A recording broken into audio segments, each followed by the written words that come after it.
नमस्कार। आज हम एक बहुत ही प्यारी और लयबद्ध हिंदी कविता चींटा के बारे में बात करने वाले हैं।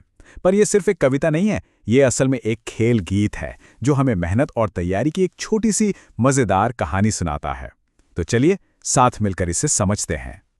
तो कविता शुरू ही इन पंक्तियों से होती है। चीटा चीटा दूध लाकर दही जमा।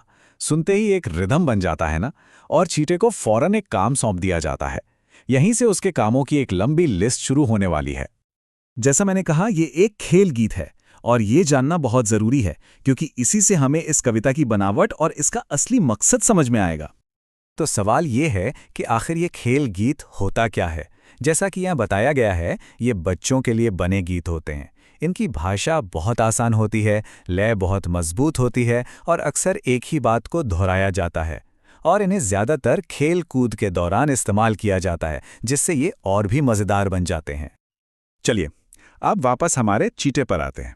देखते हैं उसे सबसे पहले कौन कौन से काम दिए गए हैं।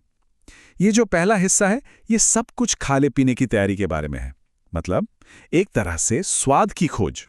यहाँ पे मज़ेदार बात यह है कि कामों का एक पूरा प्रोसेस है, एक क्रम है। पहले दूध से खट्टा मीठा दही जमाना है, फिर गन्ना लाना है ताकि उससे शक्कर बन सके, और आखिर में उसी शक्कर से एक मीठा सा शरबत तैयार करना है। मतलब हर काम दूसरे काम से जुड़ा हुआ है। लेकिन इतनी सारी मेहनत, इतनी भागदौड़ आखिर हो क्यों रही है? वजह बहुत सीधी और प्यारी सी है, क्योंकि एक भूखी और प्यासी चींटी आने वाली है। ये सारी की सारी तैयारी एक खास मेहमान के स्वागत के लिए है। अच्छा, तो खाने पीने का इंतजाम तो हो गया, पर हमारे चीटे की जिम्मेदारियां यहीं खत्म नहीं होती। अब उससे घर और बाजार से जुड़े कुछ और काम भी निपटाने हैं। जाहिर सी बात है, मेहमान के रुकने के लिए एक जगह भी तो चाहिए ना। इसलिए चींटे का अगला बड़ा काम है एक घर बनाना। और कविता में कहा गया है कि चींटी इस घर को देखकर इतनी खुश हो जाएगी कि वो वहीं रुक जाएगी। घर के साथ साथ कुछ जरूरी सामान लाने के लिए बाजार भी जाना है, और ये रही शॉपिंग लिस्ट। शक्कर, चावल, रोटी और पानी, मतलब सारी बुनियादी जरूरतें पूरी करनी है। और सबसे जरूरी बात यह है कि ये सब कुछ बहुत तेजी से करना है। कविता की ये लाइन झटपट जा झटपट आ इस काम की अर्जेंसी को दिखाती है। मतलब कोई ढील नहीं, सब कुछ फौरन करना है। इतनी भागदौड़, इतनी मेहनत के बाद चीटे को मिलता क्या है? चलिए अब कहानी के सबसे खूबसूरत हिस्से पर चलते हैं, यानी मेहनत के इनाम पर।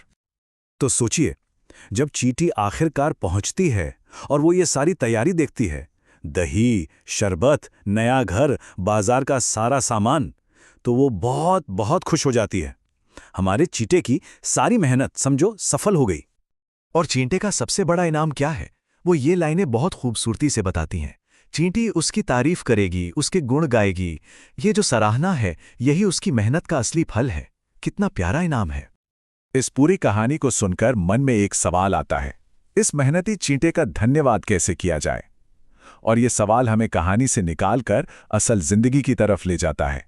तो ये कविता सिर्फ सुनने के लिए ही नहीं है, बल्कि ये हमें कुछ रचनात्मक करने के लिए भी उकसाती है। देखिए, इस कविता के संदेश को हम अपनी जिंदगी में कैसे उतार सकते हैं? कुछ मजेदार तरीके हैं। जैसे हम अपने किसी दोस्त या परिवार के सदस्य के लिए एक धन्यवाद कार्ड बना सकते हैं और उसमें बताएं कि हम उन्हें धन्यवाद क्यों कह रहे हैं।